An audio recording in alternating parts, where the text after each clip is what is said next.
Hello student, मैं कमला पांडा।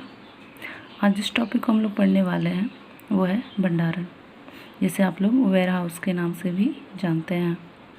जैसे यहाँ दिया गया है, भंडारण संग्रहित वस्तु, पदार्थ या माल को सुरक्षित रखने की एक रीति है ताकि वह खराब ना हो तथा भविष्य में जिस समय उसका उत्पादन होता ही नहीं है या होता भी है तो कम होता है या मांग के अनुरूप नहीं होता है, तब उपयोग किया जा सके।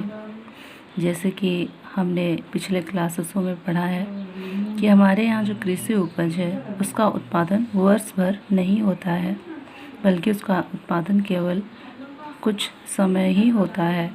तो ऐसी स्थिति में हम लोग आगे उस वस्तु का प्रयोग करें, इसके लिए ज़रूरी है कि उसका भंडारण किया जाए। तो एक सामान्य अर्थ में हम लोग कह सकते हैं, भंडारण के द्वारा हम वस्तुओं को सुरक्षित रखते हैं ताकि भविष्य में उसका उपयोग कर सकें। अब हम देखेंगे भंडारण का महत्व। जो पहला है वो है नियमित वितरण। जैसे कि हम लोग जानते हैं, भारत की जो भौगोलिक दशा है वो बहुत ही भिन्न भिन्न है, इसलिए यहाँ पे हर जगह कृषि नहीं की जाती है। अगर कृषि होती भी है तो उसका उपज उतना अच्छा नहीं होता है। तो इसके लिए ज़रूरी है कि भंडारण किया जाए। भंडारण होने से हमारे पास उपज सुरक्षित रहती है और इससे सभी जगह नियमित रूप से उसका वितरण हम लोग कर सकते हैं। अगला है मूल्य स्थिरता में सहायक।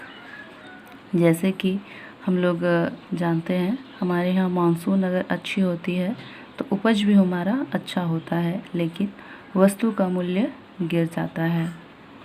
दूसरी स्थिति है जब मानसून अच्छी नहीं होती है तो हमारा उत्पादन भी उतना अच्छा नहीं होता है। इस स्थिति में वस्तु का जो मूल्य है वो अधिक हो जाती है। तो इस स्थिति से बचने के लिए भंडारण ही एक हमारे पास उपाय है, जिससे कि हम लोग मूल्यों में होने वाले उच्चावचन को रोक सकते हैं, या कह सकते हैं भंडारण हमारे मूल्य स्थिरता में सहायक हो सकता है। अगला हम लोग देखते हैं मांग और पूर्ति में समन्वय। जैसे कि हम लोग जानते हैं, मांग हमारी कभी अधिक कभी कम हो जाती है, और मुख्यतः अगर हम भंडारण करते हैं तो हम लोग मांग के अनुरूप उसकी पूर्ति घटा और बढ़ा सकते हैं। इस तरह मांग और पूर्ति में समन्वय बना सकते हैं। अगला है हमारा विपणन कार्यों में देरी। जैसे कि हम लोग जानते हैं, विपणन कार्य होता है आपके इकट्ठा करना, उसका परिष्करण करना, फिर उसे वितरण करना, यहाँ वहाँ परिवहन है। तो इन सब में अनाजों के नष्ट होने का खतरा बना रहता है। तो इसके लिए ज़रूरी है कि विपणन से पहले उसका भंडारण किया जाए, जिससे कि वे सुरक्षित रहते हैं और हम विपणन कार्य को आसानी से कर पाते हैं। अगला है हानि से बचने के लिए। जैसे कि हम लोग जानते हैं, जब कृषि वस्तु का मूल्य गिरने लगता है तो उस स्थिति से बचने के लिए यह बहुत ही अच्छा तरीका है कि हम उसका भंडारण करते रहें, जिससे कि जितनी मांग है उसी के हिसाब से वस्तुओं को बेचें, तब हम इस हानि से बच सकते हैं। अगला है हमारा लाभकारी मूल्य प्राप्त करने के लिए। जैसे कि हम लोग जानते हैं कि मांग हमारी घटती बढ़ती रहती है, तो जब वस्तु का मूल्य अधिक होता है हम उस वक्त ही उचित मूल्य प्राप्त कर सकते हैं। तो भंडारण के द्वारा हम लोग ये काम आसानी से कर पाते हैं। इस तरह जब उसकी मांग अधिक होती है तब वहाँ से हम लोग वस्तु को लेकर के धीरे धीरे बेचने पर लाभ कमा सकते हैं। जो अगला है हमारा वो है भंडार गृहों का वर्गीकरण। तो जो सबसे पहला है, संग्रहण की जाने वाली वस्तुओं के अनुसार। यहाँ पे हम लोग जैसे जानते हैं, वस्तु आपके अलग अलग प्रकार के होते हैं। जैसे कोई तरल वस्तु है, कोई ठोस वस्तु है, कोई नाशवान वस्तु है, तो उसके लिए हम अलग अलग भंडारण बनाते हैं। अब जो दूसरा है स्वामित्व के अनुसार, यहाँ स्वामित्व के अनुसार सबसे पहला जो है व्यक्तिगत भंडार गृह। व्यक्तिगत भंडार गृह से तात्पर्य है ये छोटे छोटे व्यापारी होते हैं या जो माल संवारते हैं या परिष्करण करते हैं, वे भंडार गृह रखते हैं जिसमें बिक्री के लिए आई हुई वस्तुओं का भंडार करते हैं या कच्चे मालों को निर्मित माल बनाने के लिए वे भंडार गृह का प्रयोग करते हैं।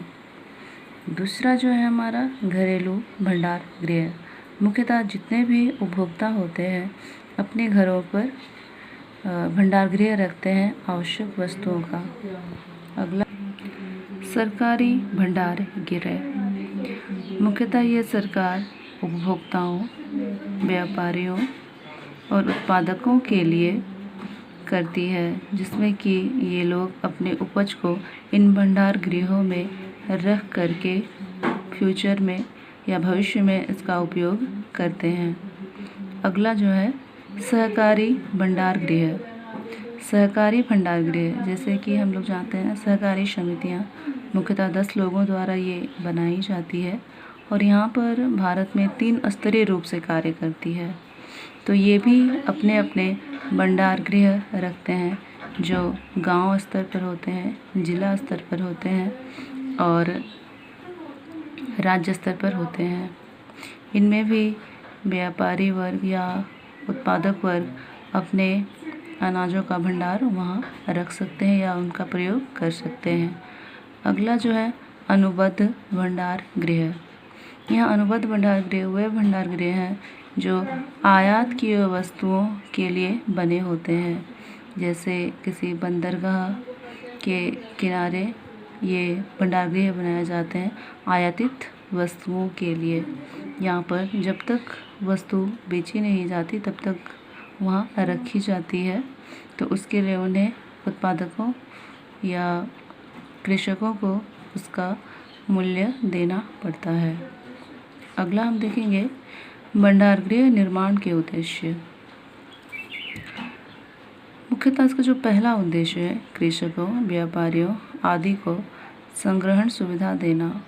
जैसे कि हम लोग जानते हैं कि अगर भंडार गृह उचित ना हो तो वहाँ पर अनाज आदि नष्ट होने लगते हैं। तो इसलिए कृषकों और व्यापारियों को एक ऐसा जगह उपलब्ध कराना होता है जहाँ पर कृषक और व्यापारी अपने उपज को रख सकें भविष्य लंबे समय के लिए, ताकि वे भविष्य में अन्य लोगों की मांग को पूरा कर सके। दूसरा जो है वैज्ञानिक ढंग। जैसे कि हमने पिछली कक्षाओं में देखा कि हमारे यहाँ जो भी भंडार गृह होते हैं वे अवैज्ञानिक किस्म के होते हैं। इसमें नमी पाई जाती है, कीड़े मकोड़े आदि आने लगते हैं, तो इससे अनाज काफ़ी बर्बाद होने लगते हैं। तो ये जो हमारे भंडार गृह है मुख्यतः वैज्ञानिक ढंग से बनाए गए होते हैं, जिसमें नमी नहीं होती, कीड़े मकोड़े नहीं आते और उनको उचित ढंग से लंबे समय तक के लिए रखा जा सकता है। तो इससे हमारे अनाजों की रक्षा हो जाती है। अगला है कीमत गिरावट को कम करना। जैसे कि हम लोग जानते हैं उत्पादन अधिक होने की स्थिति में उपजों के मूल्य गिर जाते हैं। तो भंडार गृह मुख्यतः वैसी स्थिति के लिए बनाई गई है जब उत्पादन अधिक हो तो उसे वहाँ पे संग्रह करके रख लिया जाए और जब कीमत में वृद्धि हो तो उसे वहाँ से निकाला जाए। तो इस प्रकार भंडार गृह का एक उद्देश्य कीमत गिरावट को कम करना भी है। अगला जो है हमारा दोषपूर्ण संग्रह से होने वाली हानि को कम करना। जैसे कि हम लोग जानते हैं हमारे यहाँ जो संग्रह व्यवस्था होती है मुख्यतः अच्छी नहीं होती, इससे काफ़ी हानि होती है। मुख्यतः कही जाती है कि 100 में 25% जो है कीड़े मकोड़े और हमारी जो संग्रहण व्यवस्था अच्छी नहीं है उससे नष्ट हो जाती है, तो हम लोग इस भंडार गृह से उस संग्रह से होने वाली हानि को कम कर सकते हैं। तो हमारे जो भंडार गृह निर्माण किए गए हैं उसके मुख्य उद्देश्य यही हैं। आज हम लोग इतना ही करेंगे। अगले जो चीज़ें हमारी उसके लिए हम अगले क्लास को देखेंगे।